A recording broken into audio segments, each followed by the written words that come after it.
قیصر و کسریٰ سلسلے وار کہانی۔ دوستو، آپ سے گزارش ہے کہ زیادہ سے زیادہ صحیح معلومات آپ تک اس یوٹیوب چینل کو سبسکرائب، لائک اور شیئر ضرور کریں۔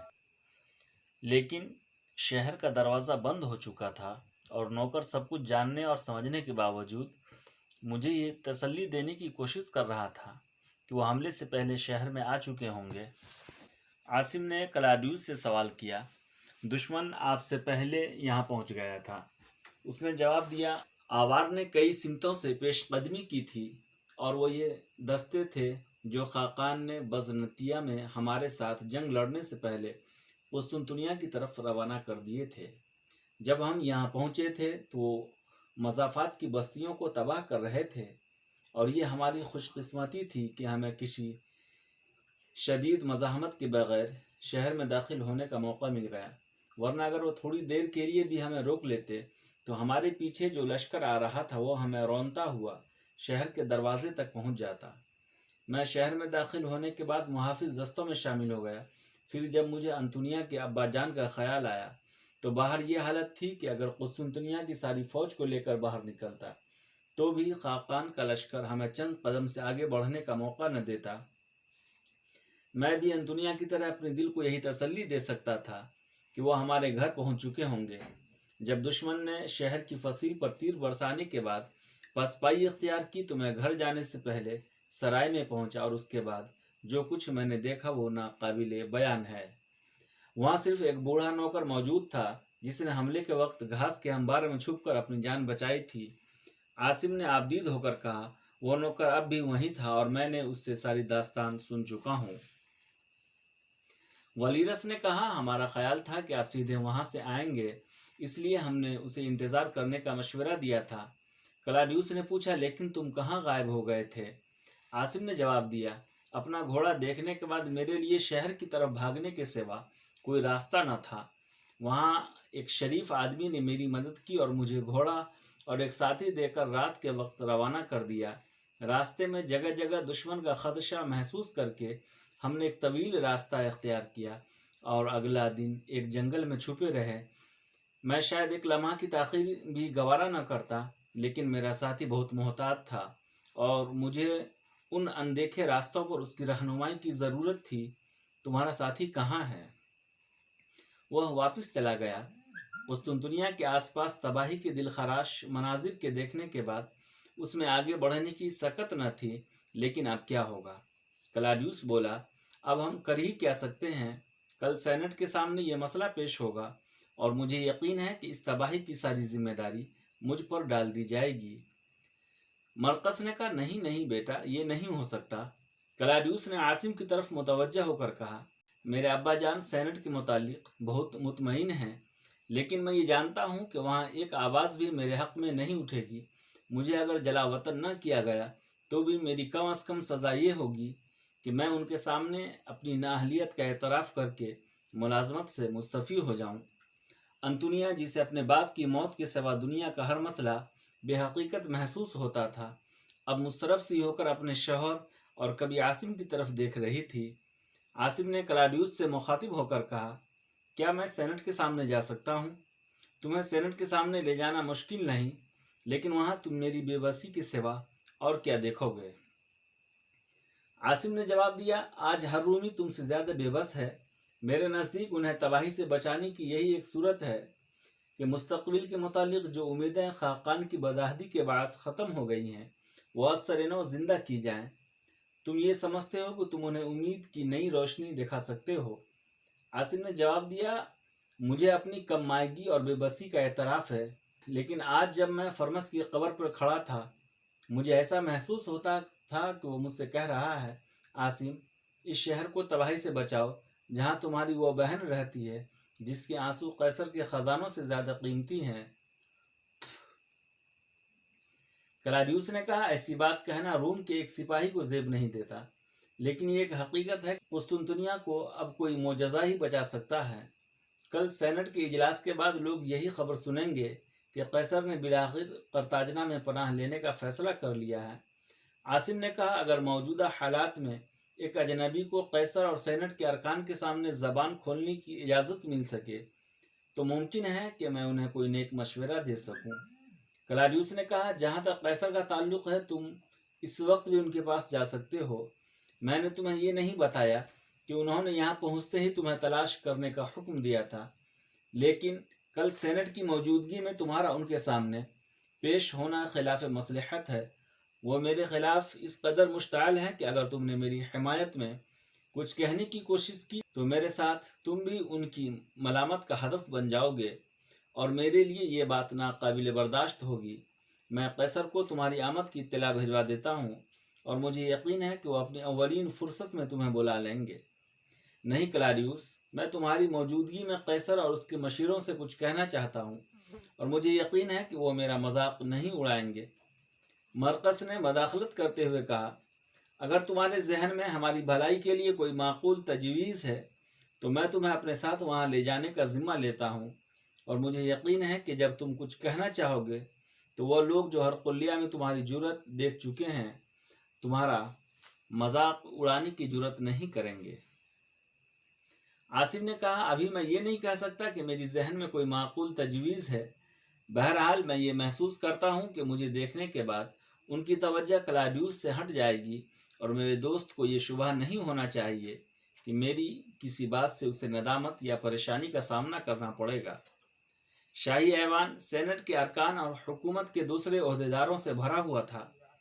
تماشائیوں میں طبقہ اعلیٰ کی وہ خواتین بھی تھیں جن کے باپ، بھائی یا شوہر لڑتے یا بھاگتے ہوئے آوار کے ہاتھوں قتل ہو چکے تھے۔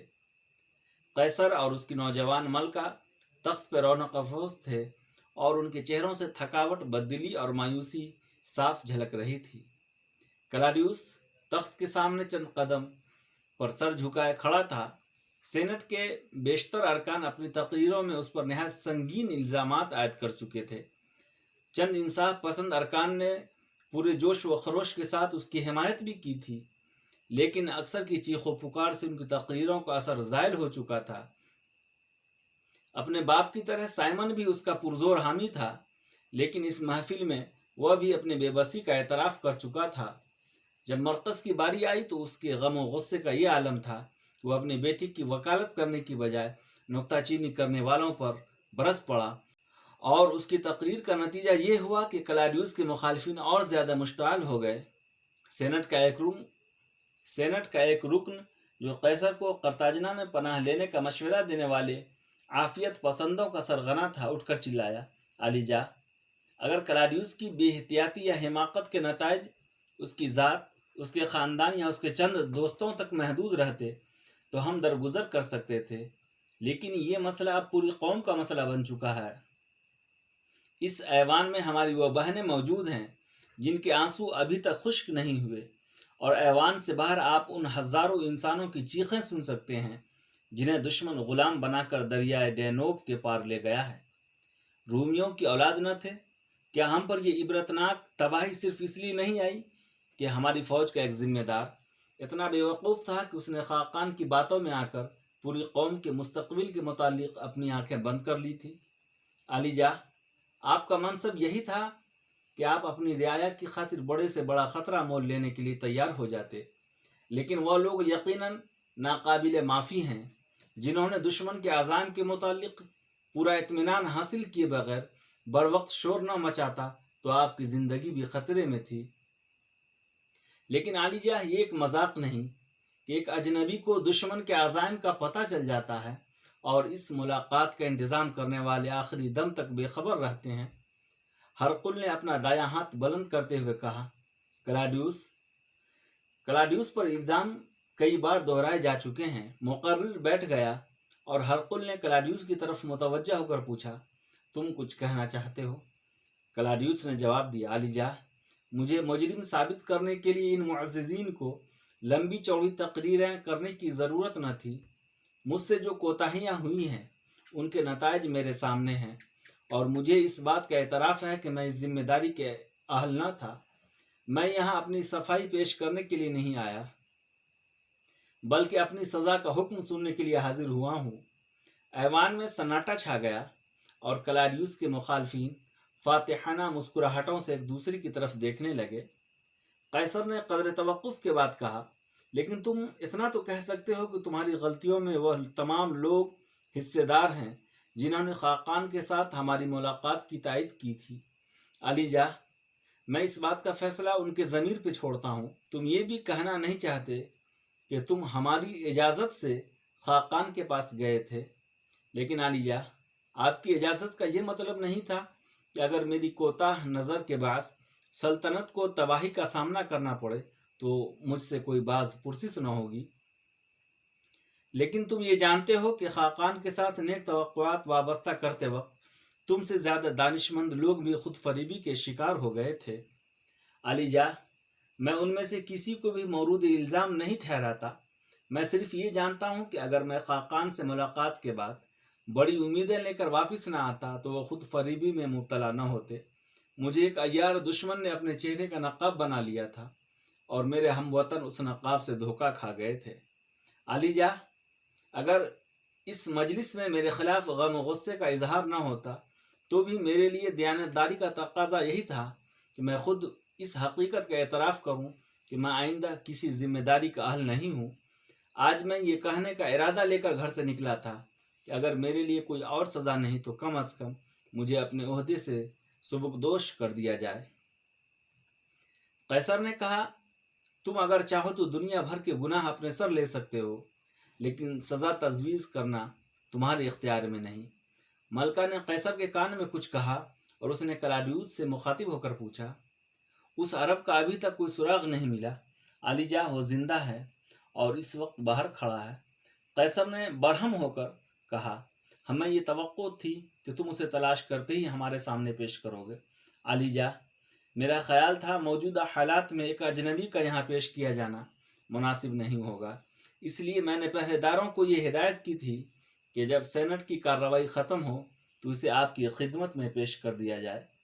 تم نے یہ کیسے سمجھ لیا کہ سینٹ کے ارکان ایک ایسے آدمی کا شکریہ ادا کرنے میں بخل سے کام لیں گے جس نے اپنی جان پر کھیل کر ہمیں خبردار کرنے کی کوشش کی تھی؟ کلاڈیوس نے کہا، وہ میرے ساتھ آنے پہ مصر تھا، لیکن مجھے یہ بات گوارا نہ تھی کہ یہ معززین جن کے سامنے میں ایک مجرم کی حیثیت سے پیش ہوا ہوں اسے میری ڈھال سمجھ لیں۔ وہ میرا دوست ہے اور مجھے اندیشہ تھا کہ وہ اس اجلاس کی کارروائی کے دوران خاموش نہیں رہ سکے گا۔ اسے لے آؤ۔ کلاڈیوس نے جھک کر سلام کیا اور ایوان سے باہر نکل گیا، اور اس کے مخالفین جو قیصر کے رویے سے کافی پریشان ہو چکے تھے اضطراب کی حالت میں دروازے کی طرف دیکھنے لگے۔ تھوڑی دیر بعد عاصم کلاڈیوس کے ساتھ نمودار ہوا۔ اس نے کچھ فاصلے سے جھک کر قیصر کو سلام کیا اور پھر کلاڈیوس کا اشارہ پا کر آگے بڑھا اور مسند کے قریب مؤدب کھڑا ہو گیا۔ قیصر اور ملکہ کچھ دیر اس کی طرف گھور گھور کر دیکھتے رہے۔ بالآخر قیصر نے کہا، نوجوان، اگر قیصر کو قتل یا قید ہونے سے بچانے والوں کے لیے کوئی انعام ہو سکتا ہے تو تم اپنے آپ کو بڑے سے بڑے انعام کا مستحق ثابت کر چکے ہو۔ ہمیں تمہارا انتظار تھا۔ عاصم نے کہا، یہ محض ایک اتفاق تھا، میں وہاں موجود تھا اور مجھے کچھ دیر قبل اس سازش کا پتہ چل گیا۔ میں نے آپ کی سلطنت میں پناہ لی تھی اور احسان مندی کا تقاضا یہی تھا کہ میں آپ کو آنے والے خطرے سے باخبر کر دوں۔ اس کے لیے کوئی انعام مانگنا میں اپنے لیے باعث ننگ و عار سمجھتا ہوں، لیکن تم نے اپنی جان خطرے میں ڈالی تھی اور اس بات کا خاصا امکان تھا کہ سیتھین سپاہیوں سے بچ نکلنے کے بعد تمہیں ہمارے حکم سے پھانسی پر لٹکا دیا جاتا۔ عاصم نے جواب دیا، مجھے یقین تھا کہ میں کلاڈیوس کی موجودگی میں کسی خطرے کا سامنا کیے بغیر اپنا فرض ادا کر سکتا ہوں، لیکن اگر یہ بات نہ ہوتی تو بھی میں یہی کرتا۔ یہاں آنے سے پہلے تم ایرانی فوج کے ساتھ تھے؟ جی ہاں۔ تم نے شام اور مصر کی فتوحات میں حصہ لیا تھا؟ جی ہاں، میں شام اور مصر کی جنگوں میں عرب دستوں کا سالار تھا۔ کیا یہ درست تھا کہ جب کلاڈیوس بابلون میں زخمی تھا تو تم نے اس کی جان بچائی تھی؟ جی ہاں۔ عاصم یہ کہہ کر کلاڈیوس کی طرف دیکھنے لگا، اس کے بعد تم حبشہ کی طرف پیش قدمی کرنے والے فوج کے ساتھ تھے؟ جی ہاں۔